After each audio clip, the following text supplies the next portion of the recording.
Hello, everyone. Welcome to my study session. So, this is an impromptu deep dive. So, of course, there will be no scripts for the study session. There will be just learning, raw learning in action. Nandyan eh. So, again, we will study, also, we will unlearn and also relearn together. And disclaimer then, these educational resources that I'm going to use, actually I will recognize or cite the our learning resources for today. Um, I do not own any claim or rights of this. Okay, so always cross-check the information for credible sources. So, again, without further ado, let's get started. I hope we can finish this all kasi mahaba-haba to. So, we are going to talk about only pre-colonial period. So, balang review to siya, re-review, kasi makailan na tayo nag-discuss ng pre-colonial period. And yes, supposed to be this week is for Filipino coverage ng LET. But I decided to continue the Philippine literature. So hopefully this week matapos na natin. And hindi ako papayag na uh, hindi strong yung foundation natin sa pre-colonial period because pre-colonial period, ang dami natin pwedeng malaman dito. And this is very important also. Kaya nandito din yung mga yung mga ancient na maring itanong sa LET exam at kapag hindi mo alam kung sino yung mga characters o masking kahit saan, kung saan to nag-origin ay hindi mo talaga masasagot. So, this is one of the Gen Ed, no, na kailangan nating dapat familiarize. So again, we will re-review the pre-colonial period. Hindi ko na i-open yung flowchart or yung graphic design natin or graphic organizer. We will just get right to it, no? Ilan na yung na-consume ko? 2 minutes. Okay. So, again, pre-colonial period or Philippine literature. So, if you're going to board to take the board exam this 2025, um, this note that I'm going to show you is not just kung saan-saan ko kinuha. Actually, this is, I mean, some of it is online, of course, but meron akong include dito na research and it is very, very informative, guys, when it comes to the Philippine pre-colonial period or the oral literature. So, again, let's cut the chase. Let's start with the oral literature or folk. Lagyan ko lang ha. Folk speech or oral literature. Again, sa when you say pre-colonial period, this is the Philippine oral literature. Dito, pinapasa ang mga tradisyon natin, mga kwento natin gamit ang pagsasalita, gamit ang ating bibig or speech mechanism. So if you want to know how do we pronounce things, that is because of speech mechanism. Okay? You can check it out in my previous videos. Nandun yun sa naka-playlist yun lahat. So, sunod-sunod. Okay. So much for that. Ito na, totoo na. Folk speech or oral literature. So ito yung traditional stories, belief, and expression passed through word of mouth. So ito yung keyword natin, okay? Ulit, folk speech or oral literature is through word of mouth. So under sa folk speech, guys, is the riddles, proverbs, and tanaga. So like I said, this is pre-colonial, wala pang mga Spanish dito. So, noon pala, meron na tayong riddles. Wala pang mga, oh my God, bakit tayo dependent sa mga Spanish? Meron tayong mga tao dito nakatira sa Philippines way back then. Siguro, like I said, before Christ in 1564, yung na-mention ko sa graphic organizer. Ganon katagal, guys. Meron na nag-settle dito sa ating bansa. So they are considered as siguro one of the Filipino. Depends on the meaning of what Filipino is, no? Pero sila ang unang naka tira dito sa Philippines, and the fact na meron ng tao dito sa Philippines ay meron ding mga riddles, proverbs, and tanaga na lumalaganap that time. So, ang riddles is bugtong in Tagalog, tigmo sa Cebuano or Bisaya, paktakon sa Ilonggo, and hindi ko alam tong pato dun. Ilonggo ba ang paktakon? Murag hiligay nun man. Let's make sure of it. Paktakon. O, hindi naka-on ang ating wifi. So, yun guys, no? I think, bakit napaktakon ko yan? Hindi yan paktakon, hiligay nun ata yan. Wait. Let me clarify it first. So, while we are waiting for the clarification, we also have the Proverbs. So, Proverbs is a metaphorical sayings to teach wisdom. So, wisdom. Ayan. So, ito yung ang hindi marunong lumingon sa pinanggalingan ay mahigit pa sa mabaho at malansang isda. So, si Dr. Rizal ay meron ding Proverbs. Pero ano ba yung mga... Actually, I have examples of this one, pero on the previous video na yun. So, yun ang example ng Proverbs. I know, yung example ni Dr. Rizal is may mga Spanish period na yun. Pero meron tayong mga way back Proverbs na guys, hindi ko lang maalala kasi ang dami nila. You can check out again sa aking mga previous videos, mga examples talaga ng Proverbs. Also, we have Tanaga. This is a monorhyming. And ito lang masasabi ko sa Tanaga, it's a 7-syllable quatrain. Ibig sabihin, hepta syllabic.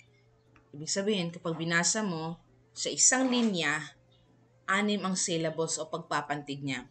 Okay? So, balik tayo sa riddles. Ilonggo. Sorry guys. Ilonggo is hiligay nun. Same lang ba yun? Hiligay nun. Sorry guys, hindi ako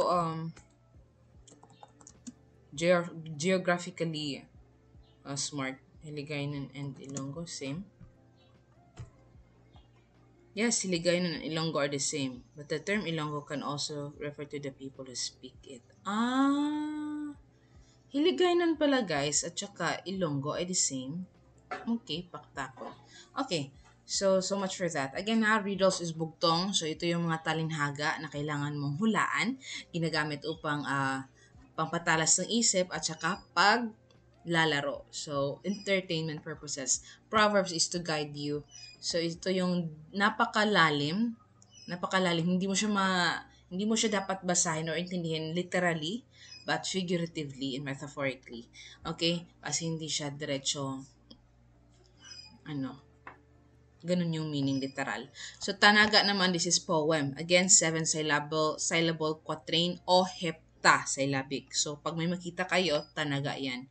So, meron din tayong mga tanaga way back then, no? Oral literature din ang ginagamit o pagsasalita. Pasa-pasa. So, ayan. Ang tanaga in Japanese is tanka. T-A-N-K-A. Tanka.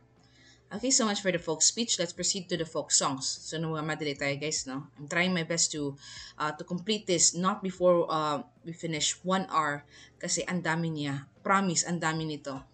So, information overload tayo dito guys.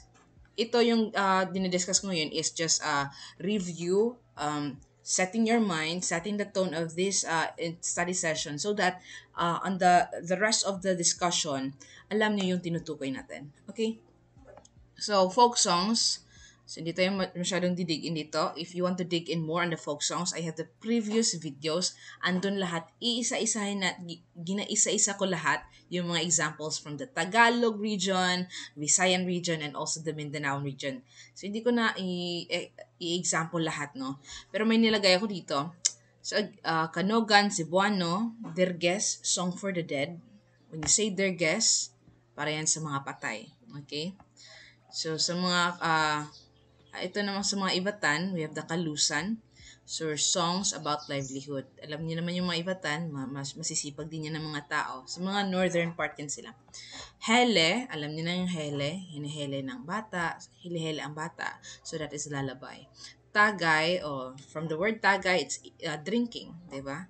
So, this is used for the celebration or noisy festive. Sa ambahan naman, ambahan is like poet. Heptasyllabic din. So, pag makakita kayo ng ambahan, yan, yung hinighlight ko. Ambahan, it's same lang siya sa tanaga. It's a poet and 7 syllables. Kapag babasahin mo siya each, again ha, when you say 7 syllables, sa isang line is 7 yung pantig niya. So, ayan.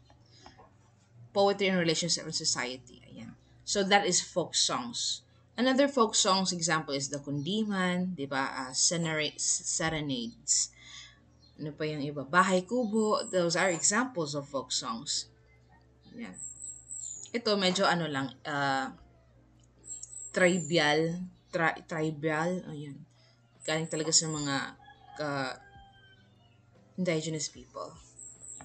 Also, we have here, move on tayo sa folk tales. Kung meron tayong folk speech, folk song. Folk speech is diretso lang, no? Folk speech is diretso mo lang sinasabi sa kapwa mo.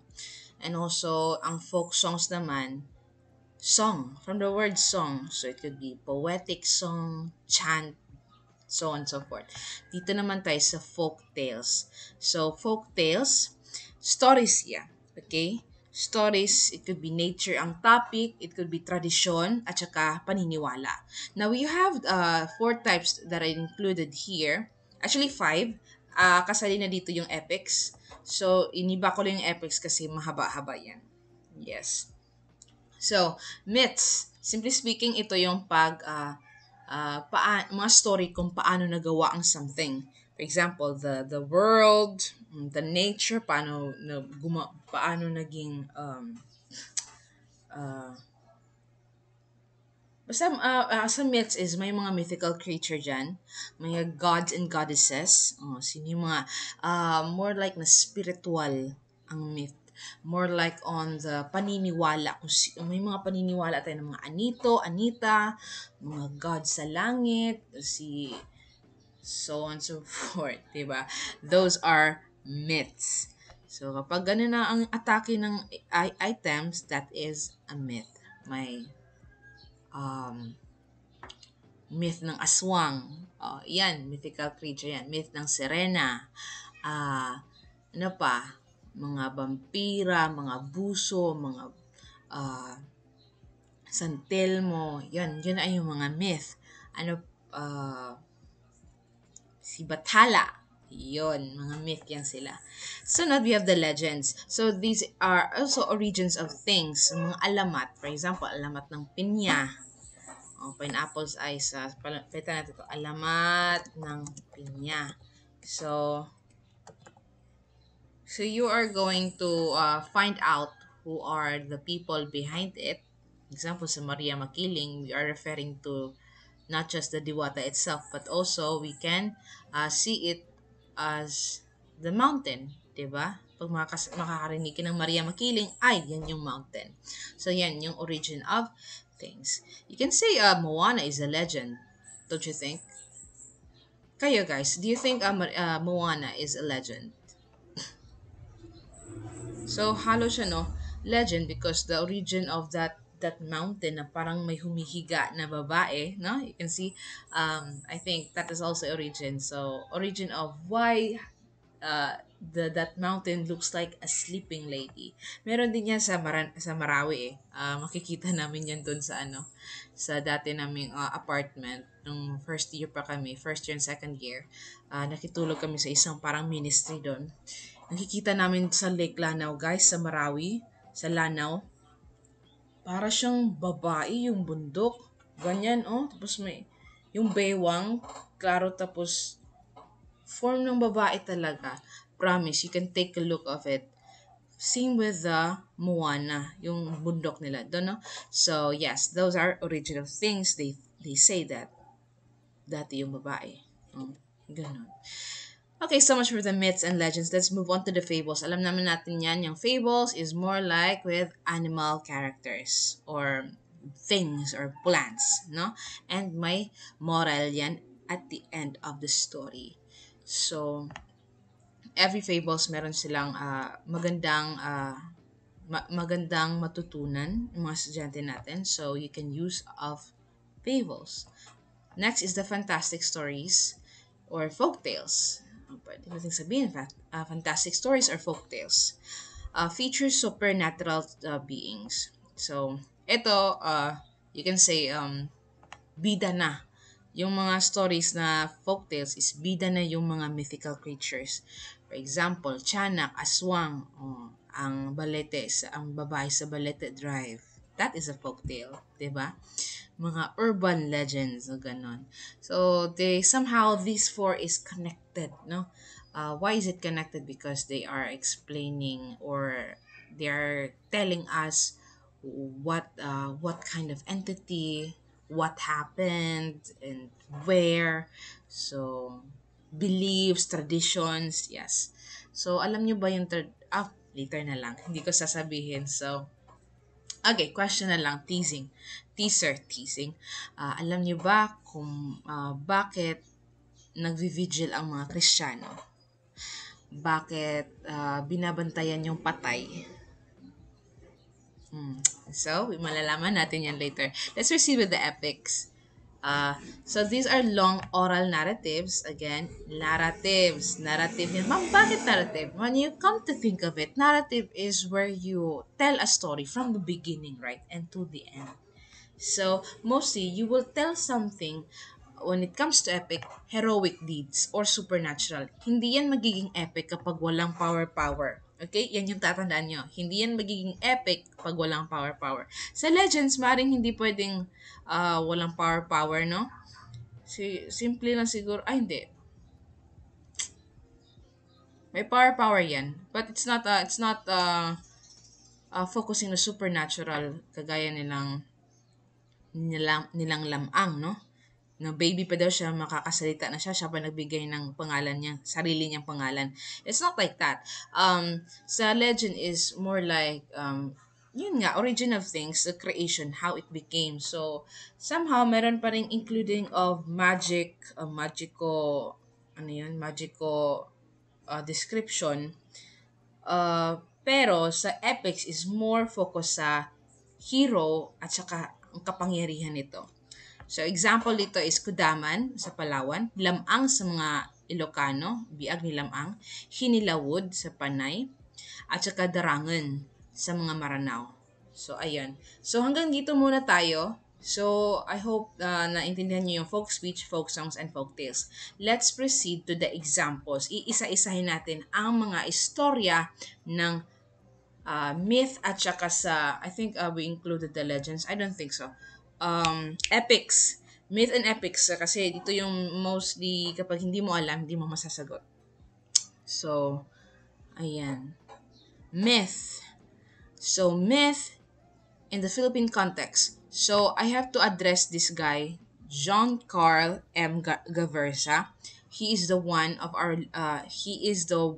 who authored this research about myth. And grabe guys, napaka-informative. Check it out if you want to see the original copy of it. Pero ito lang yung note version ko sa kanyang research. When you wanted to, if you want to know about the myth in the Philippines, siya ang makakapagsabi sa inyo. Isa siya sa makakapagsabi sa inyo with details. And kompleto yan. May mga tribes, may mga place, and explanation why. So, check it out yung kay study ni Jean Carl and Gaversa. So, let's start. So, everything that you will see, the information is coming from him. Okay? So, again, we have two types of myth. We have the pure myths at saka mythological stories and legends. Ang kaibahan lang sa pure myth is part siya ng daily religious life and indigenous groups. Ito namang mythological stories and legends, makikita mo siya sa Christianized lowland groups. So, when you say, wag natin pahirapan sarili natin. Pure myths is para sa mga tribo sa mga malalayong lugar. For example, sa mga taga-bukid no, di ba? Nasa bukid talaga sila.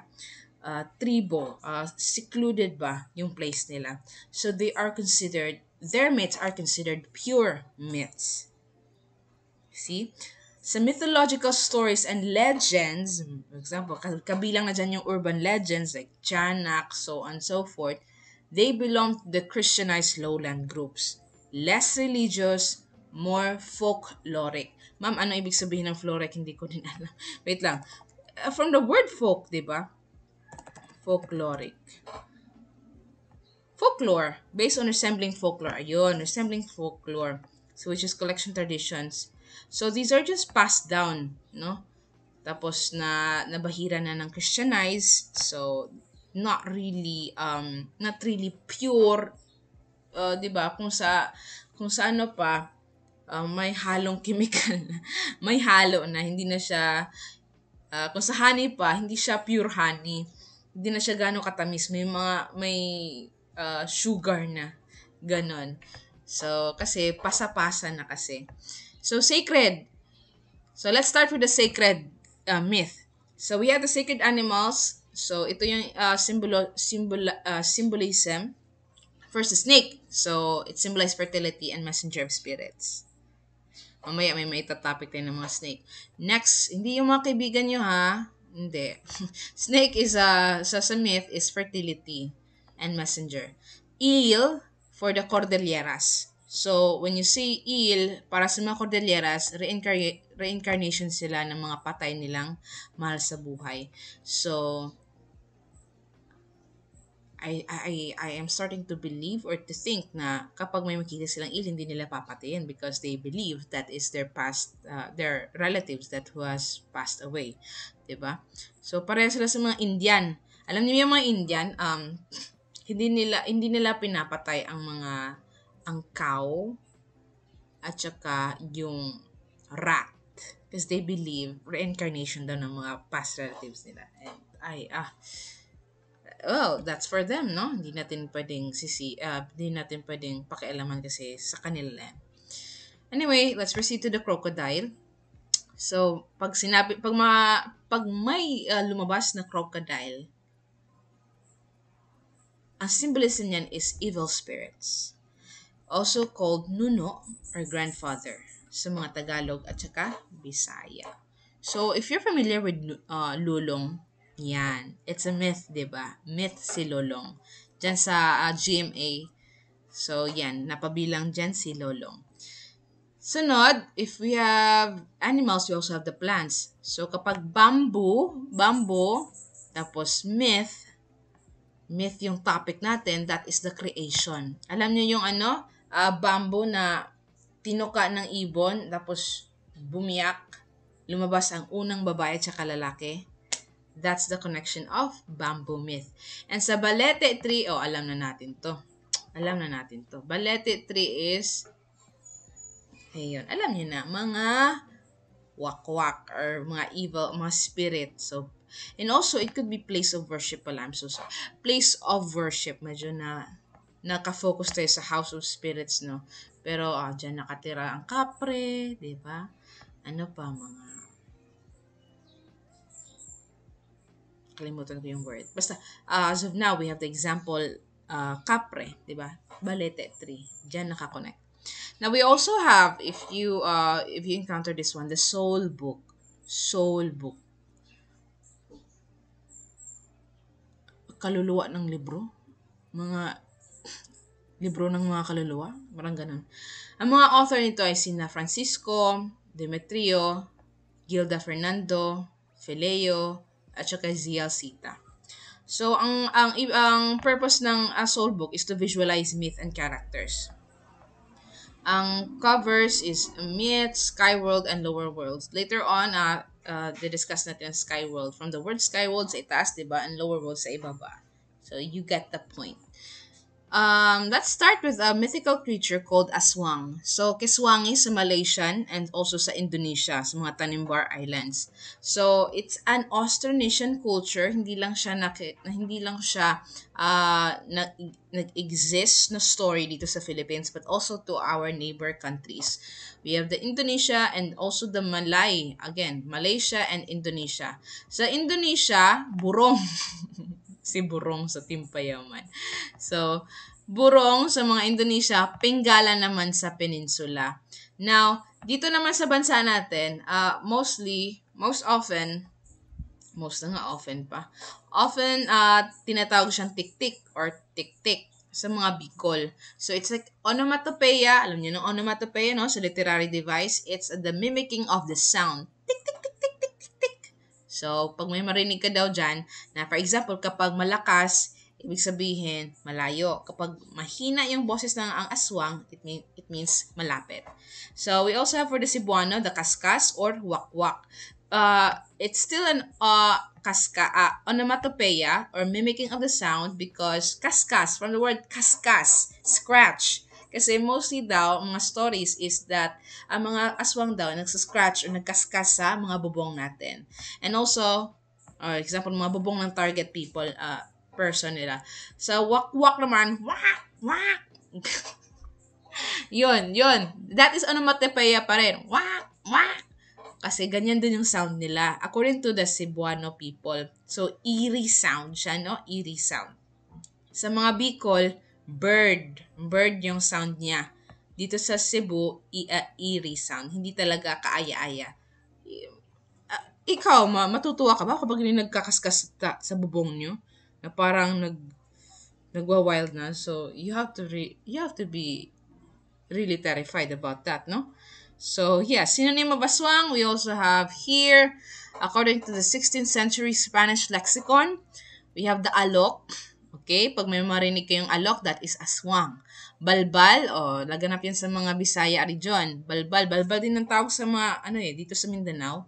Some part of Mindanao, for example, somewhere in Idligan, Initaw, balbal ang tawag nila. Kakag, hindi ko pa narinig yan, pero aswang daw yan, still aswang. Oko, onglo, at wakwak, according to Scott, 1992. Ayan, no? Hindi yan, hindi yan gawa-gawa lang, ha? Meron niyang mga researchers in-include dyan. So, yes. So, there are type of aswang. You have the tik-tik, or a flying aswang at night, and also the tanggal. So, you can say it, no? You can self-explanation. Tanggal, it means natanggal. So, it detached its lower body. So much for that aswang. At still, aswang pa rin tayo, ha? But, dito na part is may variation na siya. Ito ay tinatawag na mandurugo. Bloodsucker. So, para siyang vampire, Filipino vampire dito. So, usually daw, magandang babae, sumisip-sip ng dugo, tapos babalik sa bahay nila kapag before sumikat yung araw. And then, may ability lumipad. Similar creature is yung danag sa mga isneg. Danag similar sa danag. Similar sa Cordillera. Sa Cordillera tawag nila is danag. Sa Luzon is mandurugo or Tagalog mandurugo. So we also have the viscera or the fetus eater. So ito yung target nila is yung mga bata. Hindi lang naman bata but also adults, but mostly fetus eater. Alam niyo naman yung fetus, di ba? Bata yan. So, okay, pwede silang babae or lalaki. Maganda silang tignan, kaaya-aya, fair and beautiful. At lumilipad din sila. And they eat entrails, liver, plema, fetus. Ayan. Yan yung mga target nila, mga viscera.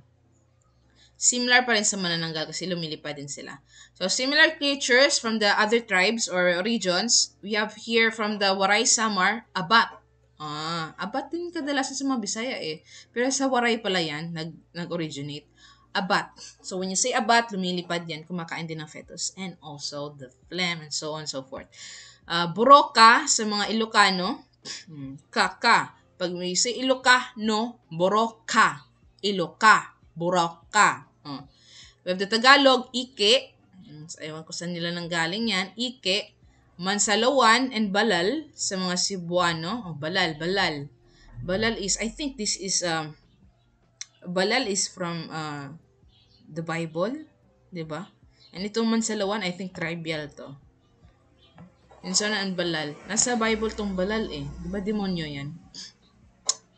Next, we have the Mangalok para sa mga Ilonggo. Iba yung Ilocano, guys ha. Iba yung Ilocano, iba din yung Ilonggo. Sa Panay. Visayas region tong Panay. Central Visayas ata.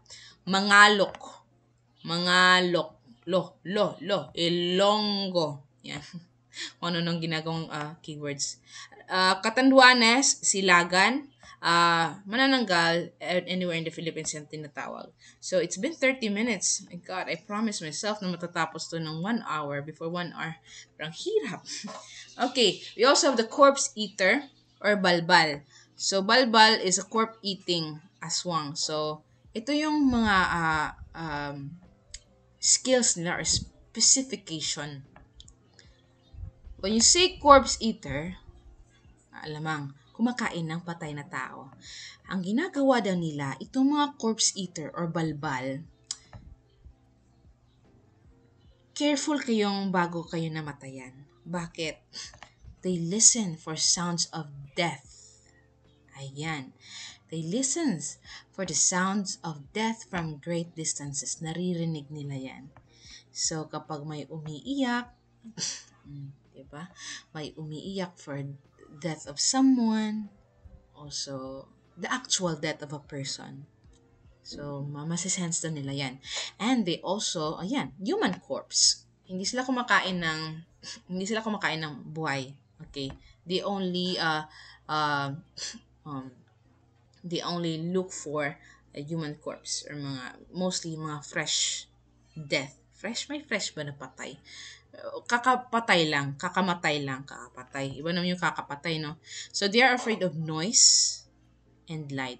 So, ayan afraid of noise and light. So, afraid of noise and light. Anong masasabi niyo dito? So, pwede natin siyang i-relate natin sa present time, no? What can you see when there is someone dead? Like, may namatayan na pamilya. Sa mga Christian lang, hindi na kasali yung mga, wag na natin include yung mga Muslim kasi iba sila eh. Pag may patay, diretso na, no? And also, magtibaw na lang sila, mag-visit sa mga namatayan na pamilya to support, to comfort. Dito sa kasi, sa mga Christian kasi, dinidisplay yung patay, di ba? For other people to see and to look at it before i-dig or ibaon sa lupa. So, ito, afraid of noise and light. Kung napapansin nyo, pag nagvi-vigil tayo, maingay, di ba? Bakit maingay? May naglalaro ng mahjong, may nagbabaraha, may nagsusugal in short, may nagsisnacks, nagkwentuhan, tapos ang daming ilaw. Di ba makita nyo sa malapit sa patay, ang daming ilaw. Tapos may cross, 'di ba? So, ayan. For example, take a look at this one. Ganito, 'di ba? Puti yung background nyo. Tapos may mga ilaw, 'di ba? So, I think this is where it come from, sa corpse eater. It is a prevention, no? To the corpse eater. We also have similar creatures. Sa Palawan o sa mga Tagbanwa, Tagbanwa is Palawan, balbal ang tawag nila. Also have the Buso sa mga Bagubo, Eastern Mindanao. Again, saan yung mga taga-Tagbanwa? Taga-Palawan. Eastern Manubo, Eastern Mindanao, Bagobo. Kalag and Tiktik sa mga Ilonggo. Ebwa sa mga taga-Abra, Itneg na tribe. Sigbin sa Visayas, and Wirwir sa Isneg, Cordilleras. The difference Abra and Cordilleras. Sa Cordillera is Isneg. Sa Abra, Itneg. So, yun. So, yun. Filipino morning custom, how to chase away, paano sila anong tawag nila? Repellent, loud noise, bright lights, and celebratory behavior. So, ayan, makikita nyo talaga, kahit sa mga non-Christians or sa mga tribe, mga indigenous, kapag may namatay, mayroon talaga silang ginagawa. No? It's either ceremony or ritual ng mag-ingay, may kumakanta, fire, camp, so on and so forth. That is a custom, morning custom ng mga Pilipino. Kasi they believe na may mga ganitong demonyo or mga mythical creature na longing or gustong kumain ng patay na tao. Okay, so much for that. We have here the ancient Visayas morning custom. Okay. Continuation ng morning custom. Sa mga naman to, sa mga Visaya, tinatawag na laraw. So, itong laraw na information galing to kay Jose Marwai Aranguro Pavon. So, citation. Credits to that person. So, una, 3-day fasting. Wow. Sa mga laraw sa mga Bisaya ha, ginagawa nila ang laraw, magfa-fast sila ng 3 days, encourage intoxication, inom, at saka night vigil. So, prevent aswang from eating the disease. Ayan. So, ang mga corpse eater daw, kapag bata ang namatay, target nila is liver. Atay, sa matatanda, intestine. Siguro, masarap ang intestine. Masarap naman talagang isaw. Okay, next we have the flesh eater. So, it doesn't need to be dead as long it is no. It needs a live human being. So, tawag niya ay alok. Alok. Saan tong alok? Na-mention natin tong alok, bay? Saan yung alok? Alok. Ayun, aswang pa rin. Aswang. So, it's a Western werewolf. So, kung meron tayong mandurugo or vampire, Filipino vampire, ito naman, Filipino werewolf. Alok. So, they are shapeshifter. Ano yung nagiging shift nila? From human to a beast. A beast. So, eats human flesh and unlike other aswang, does not stay in human or humanoid form. Ayun nga, nagsiship sila. Hindi sila tumatagal sa human form. Nagsiship sila. Kailangan nila mag-ship. Siguro pag may makita silang buwan, nagsiship sila to something beastie. Gusto ni Belle yan. Anyway, sa Waray, tawag nila ay malakat. Okay? Malakat. Dito naman, sa ibang, sa mga Cordillera or sa mga Isneg tribe, unnamed shapeshifter. Ayun, hindi niya na-mention. So, hindi talaga yan na-mention sa study or sa research. So, again pag Isneg sa Cordillera yan. So, dito naman tayo sa manananggal. So, itong manananggal, this is, from the word tanggal, it means separate. So, separate flights at night. So, nagbibigay ito ng fear and terror sa mga tao. And also, sa mga panay, sa Iloilo area, aswang and manananggal are interchangeable or they are called the same or they are just one. Sa Cebu, removes head and intestine to fly. So, para daw ang isang manananggal or aswang, para makalipad, tatanggalin daw niya ang kanyang tinae at saka ang kanyang ulo. So, if this manananggal sa item ninyo, lumabas na walang ulo, tapos tanggal ang intestine, that is from the Cebuano version. So, ang weakness nito is ang salt and vinegar. So, napaka-grabe na condiments yan, no? Ang salt and vinegar. Ilalagay mo lang siya sa half na naiwan niyang katawan sa lupa. Okay, let's proceed with the witch-like aswang or oswang. Oswang, yung O nagsisimula, tapos osuang, is a witch. Mangkukulang. So, ang ginagawa nito is curses. It's either death or sakit. So, magic to, no? Mean to harm others. So, masasabi mong ano daw siya, masasabi mong witch itong taong to kapag may sickly appearance, parang masakitin, at saka pula yung mata. Hindi adik ha, wag kayong mambintang na adik yung kapitbahay nyo. Baka as uswang siya or mangkukulam. So, tignan nyo din yung hintuturo bang tawag dyan? Or toes. It's pointing upward. Ganyan. Tapos, transparent yung throat nila. So, it's a distinct feature. Ayan that's the witch. Alam na naman natin yung witch. Dito naman tayo sa familial aswang. When you say familial aswang, it's a family affair. So, pamilya-pamilya yan. So, they share prey and they also, according to Bicol, lumilipad din sila. So, it feeds, yung prior nilang target is mga bata. And then, buhay na bata. Kasi gusto nila yung dugo. And also, tricking victims. This is how they trick. Sa mga bata na aswang, nag-invite sila ng mga kalaro, diba? Or excuse na, gutom na ako, wala na po kami makain sa bahay, pupunta, diba, ang tao sa kanilang bahay, doon na sila papatayin. So, they can be trapped by curse or physical restraint. It's either curse lang, diba, pupunta sila ng bahay, yung biktima nila, tapos, ika-curse nila, para something siguro ma-hypnotize, or physical restraint, or sila mismo, gapo sila. So, what? So, meron tayong famous story about familial aswang kay Teniente Gimo. Again, Teniente Gimo, Teniente. Ito ay isa daw siyang aswang na ama siya, pero aswang siya.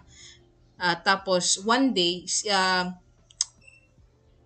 he told his son to lure some victims. So, ang ginawa ng bata, nag-invite siya ng mga kalaro niya.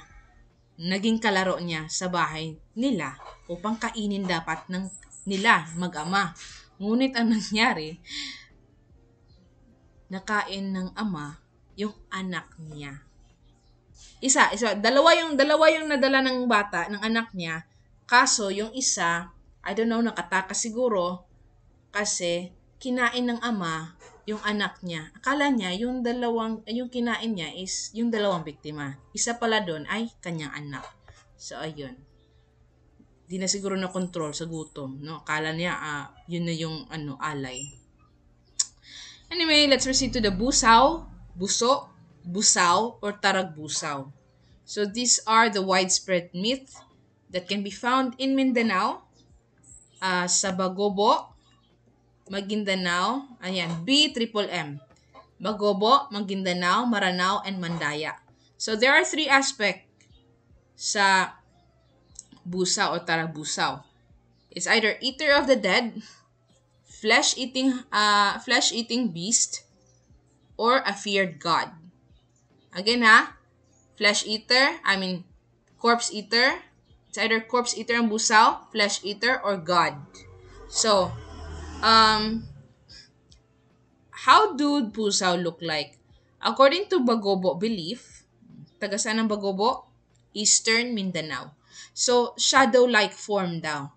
So, it appears shadows and live in trees near graveyard. Highlight natin yung shadow. Graveyard. So, it could also be seen as transformed soul or humans gimukod. Gimukod or left-hand soul. So, becomes a busaw after death. Okay, itong transformed soul, guys, ito yung mga taong namatay na mayapa na pero cursed. Now, if you're a gimukod or left-hand soul, ibig sabihin ba hindi ka marapat na tao na namatay. Kapag hindi ka daw marapat na tao na namatay ka, if you're a bad person, or you're a left-hand soul, hindi righteous, di ba? Get it? You will turn into a busaw after that. Ganon daw. Doon daw nagsisimula ang mga busaw. Another version is the corpse digger. So, ito naman yung you can see a busaw. You can say that is a busaw if it's a corpse digger. So, fresh corpse fresh. Yung kakamatay lang. So, they will dig up the night after burial. After burial, pagkagabi niyan, fiesta na ng mga busaw. Next, speaking of fiesta, they have the feasting ritual. So they use sharp claws, of course, drink blood, eat flesh, and leaving only bones behind. Bones behind. So matitira na lang daw is buto ng tao. Next, we have the ritual to reveal the busaw or buso. Now, ito yung gagawin ninyo para ma-reveal or makita ninyo pag may busaw. Okay. So they have chips from the coffin. So, di ba, a coffin is made out of wood. So they will get some pieces of it. Must be placed on the stump of the tree it was cut from. So magkuha sila ng something katiting na part ng coffin at ilalagay nila sa puno na ang tawag nito, puno na ginamit sa pagbuo ng or paggawa ng coffin or kabaong. So ilalagay doon ang chip mismo sa puno, and tapos ito mangyayari. The e-revision will appear in order. So una ang mangyayari, may makikita ka sa puno ng mga alitap-tap. Yung nilagyan mo ng chip, may alitap-tap na doon. And then the dead person's intestine. Ayan, makikita mong intestine doon. Head of the dead, nandun. Arms of the dead, nandun. Sunod-sunod yun ha. Una is yung intestine, head, arm, legs, then the whole passing body.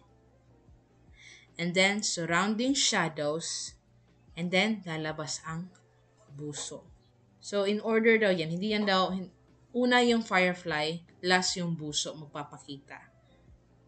Firefly, parte ng katawan ng patay na biktima niya, tapos shadow, tsaka last na yung buso or busaw. Yun. So we also have the humanoid busaw or buso. Humanoid, para siyang tao, pero mas malaki pa siya sa tao. Tapos isa lang yung mata niya. Cyclops ba? And also have large ivory horn with flames. So for buso, dato. So ito yung may mga dato. Yung may ranking siguro. So ivory horn, tapos may it's flaming. Flaming. Okay. Social structure. Itong mga busaw daw is may social life din. Maring meron silang pamilya at nakatira sa rice field. And marami silang mga pagmamay-ari na iron tools. And also may mga anak sila. So dato of the buso exist leading their kind. So meron silang dato or leader. And then we have the tinagbanwa. Taga saan yung mga tinagbanwa? Palawan. So sa mga Palawan version, nakatira sila sa kahoy instead of houses. Sa Maguindanao naman, Tarabusaw ang tawag nila. Nakatira sa Mount Matatum, malapit sa Mount Apo. So Mount Apo at Matatum, close yan sila. So sa Maguindanao yan na tail. Sacrificial divine buso. So merong ito naman yung sa buso as a god. Itong human sacrifice, early depiction, man-eating. Okay. So, kakalma lang daw itong mga busaw pag may iaalay sila na tao.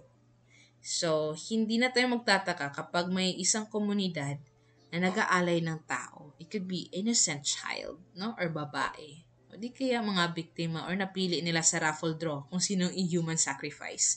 And then, we have the appeasement rituals. So, maaari, again, the slaves or alipin nila. Again guys, this is not present. We are not talking about present.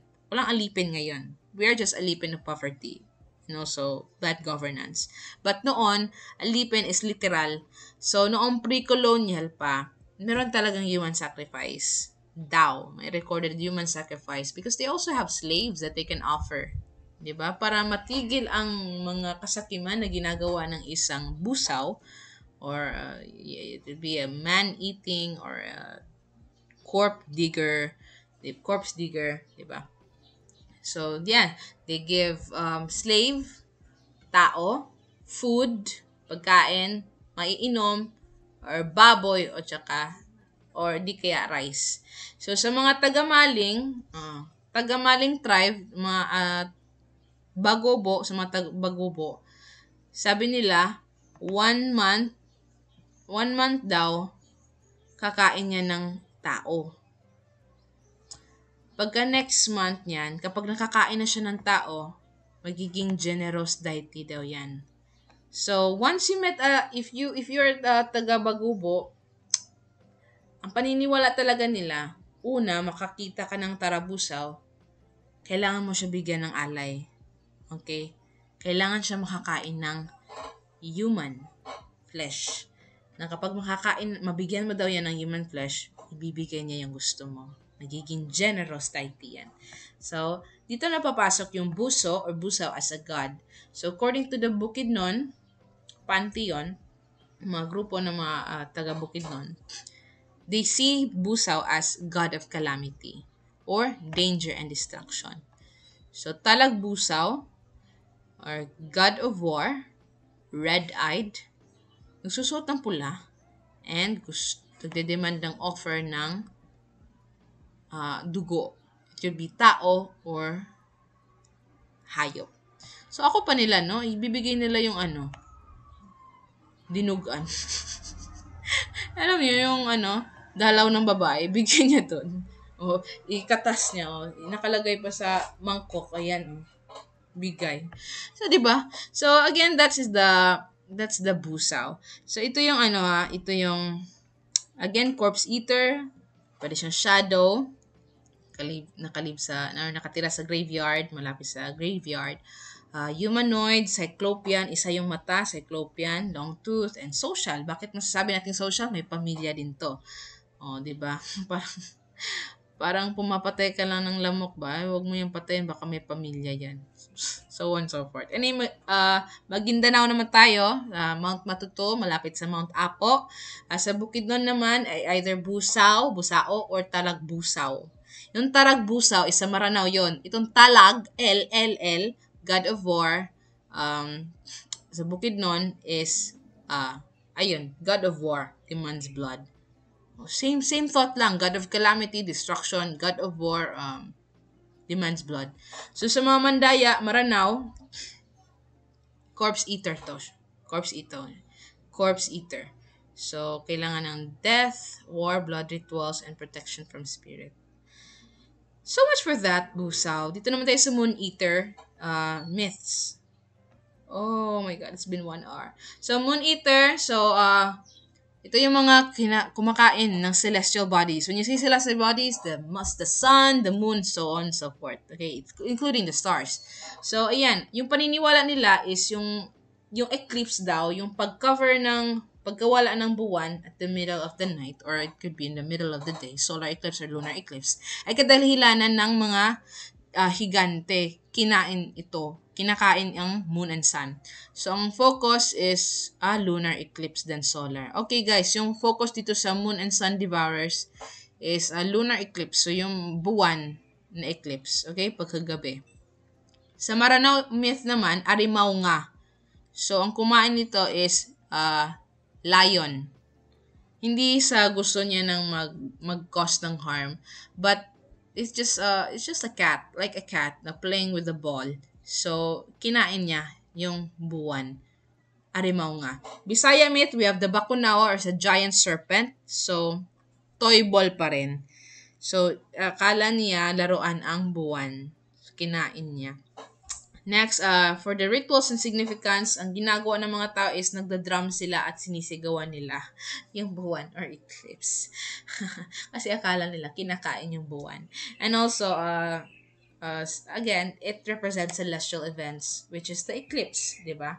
So, we have the part here, the role of the mankind. So, human must stop the moon eater, whether it's malicious or not. So, whether it's for playful, kala nila nilalaro lang ng mga mythical creature, they have to stop it daw. I don't know why. Siguro it affects their daily lives.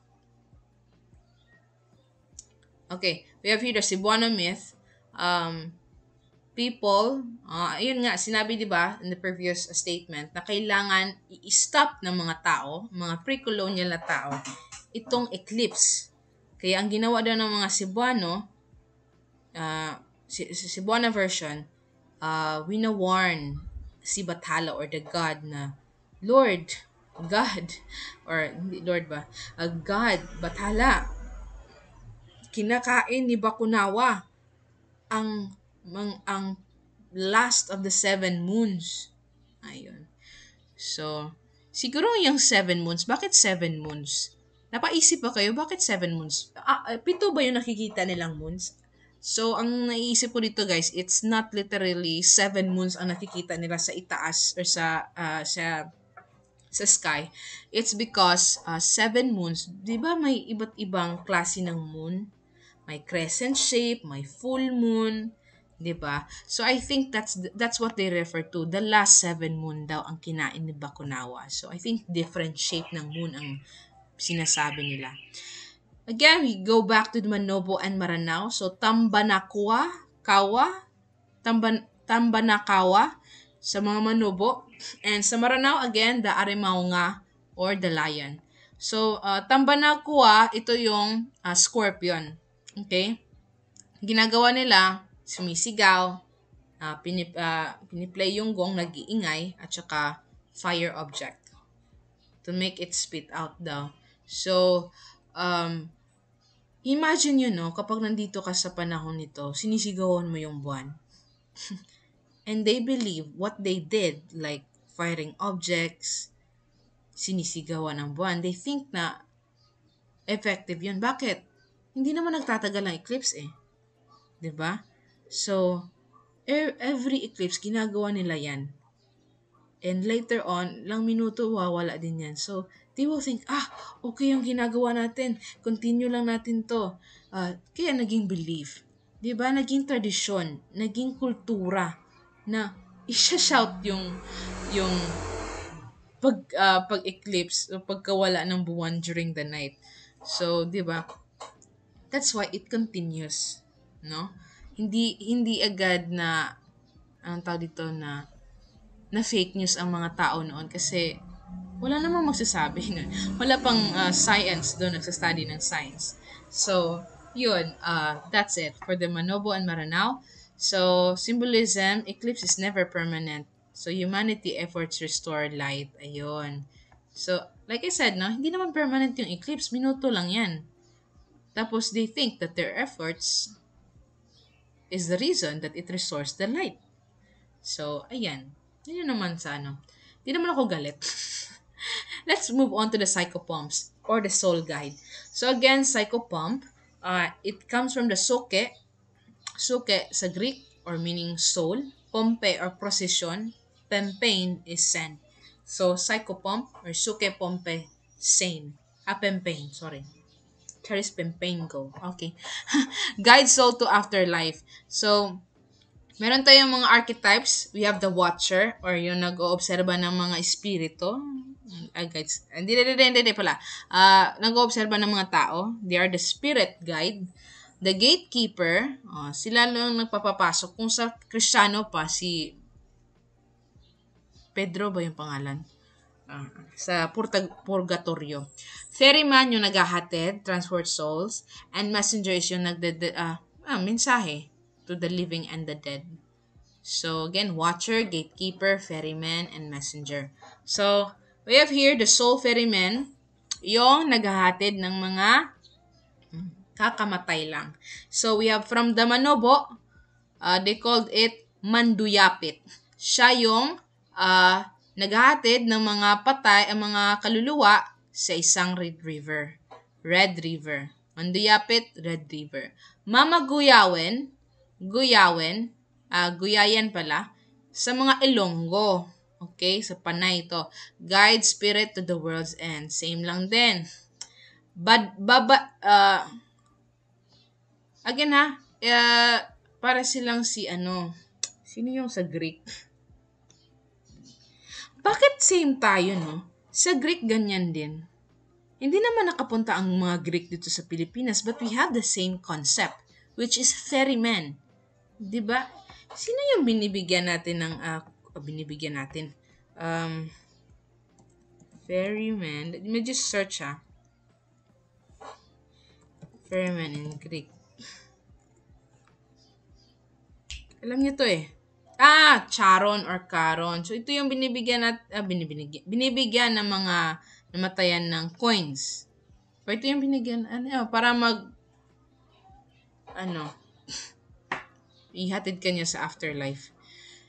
So again, Manduyapit, Red River, Mamaguyain, sa mga Ilonggo, World's End, nakahatid din, Ferryman din yan. Badadum, sa mga Waray. So hindi siya ito si Badadum guys sa mga Waray. Hindi siya naghahatid. Hindi siya ferryman. Bagkos nagagather siya ng families of the disease at the river's mouth instead of ferrying them. Para siyang portman. Ma'am, dito tayo ma'am, sir, dito tayo gather. Ganyan yung si Badadom Waray. Sa Banglae naman, si Banglae naman, sa mga sulod. So, ang mga sulod na tribe, maaaring makita mo yan sa Bukidnon or di kaya sa Panay, Central Panay. Either that. So, si Banglae, judge naman siya before, i-judge ka muna niya before kanya ihahatid si Banglae. So, if you're a good person, he will carry you in his shoulder. Ito naman yung nakakatawa. If you're a bad person daw, i-judge ka ni Banglae, di ba? Ito sa mga tribe ng mga sulod. Ang grabing idea nila. You must cling to his pubic hair while crossing. Ano ibig sabihin yan, ma'am? Kakabit ka sa niya. Ang bulbol niya sa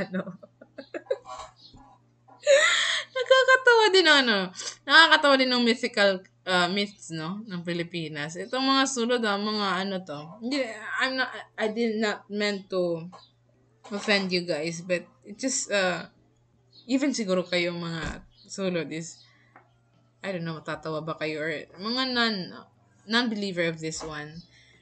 You cling to his pubic hair while crossing. So, gaganyan ka, para sigurong baging tong pubic hair ni Banglae, no? Tapos habang nagka-cross kayo sa So, bale, ang nangyayari kang Banglae, judge of soul, before kanya ihatid, bale, yung mga good soul, yung mababuti is parang mga first class. First class. Yung mga evil soul, doon kayo sa economy. Maghirap kayo dyan. Okay. Too much for the soul ferryman and too much for the bulbul. Let's proceed to the priestess. Ito, excited ako dito. Did you know about a priestess that covered with breast or suso? Ay, gusto to ng mga boys. Joke lang. Ito siya isang priestess and also a psychopomps. Bakit? It guides afterlife pa rin. So, afterlife siya. So, tawag niya is Mebuyan. And this is version of the Eastern Mindanao Bagobo.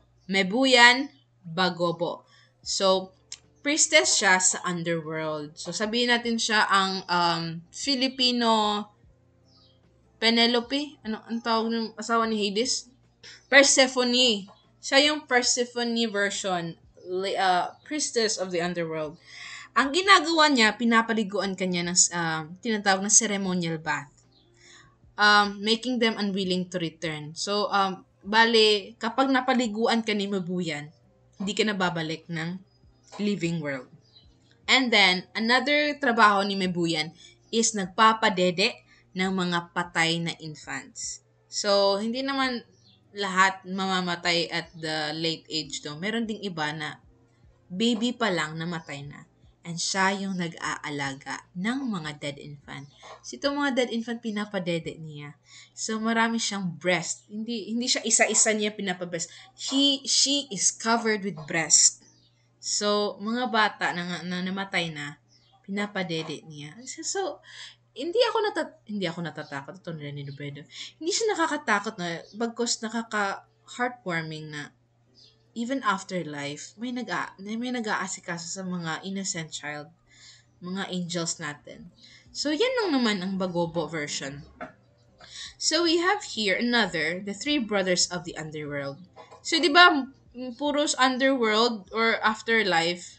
So, cover ko lang Manduyapit, memorizing ko. Manduyapit is Red River, Mamaguyawan, Ilonggo.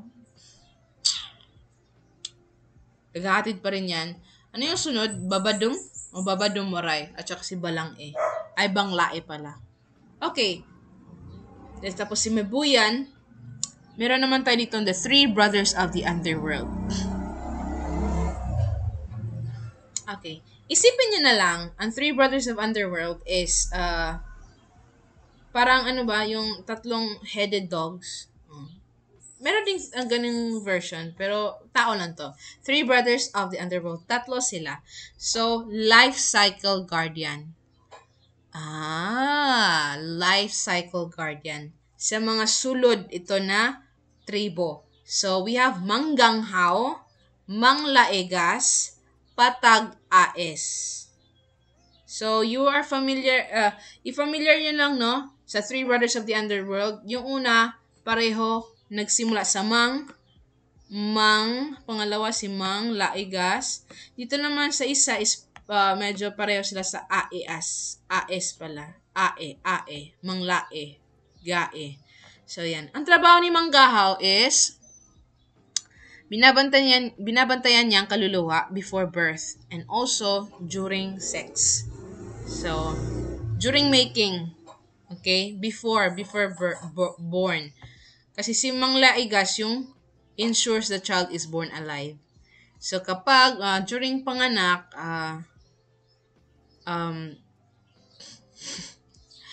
I'm not going to make a joke of it. Anyway, pag ensure the child is born, dahil yan kay Mang Laigas, binabantayan niya.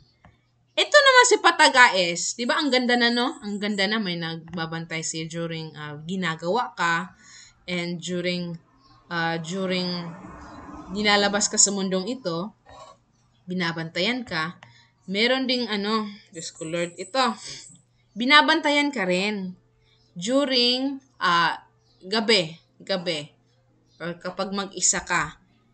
Ang ginagawa niya, kinakausap niya yung newborn soul. Newborn child, newborn. Tapos, and how they want to live and die. Ayun, and how they want to live and die. So, siya yung mag-aasikaso sa newborn till death.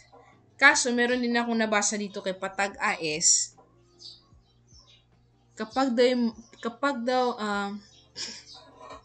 Ganito.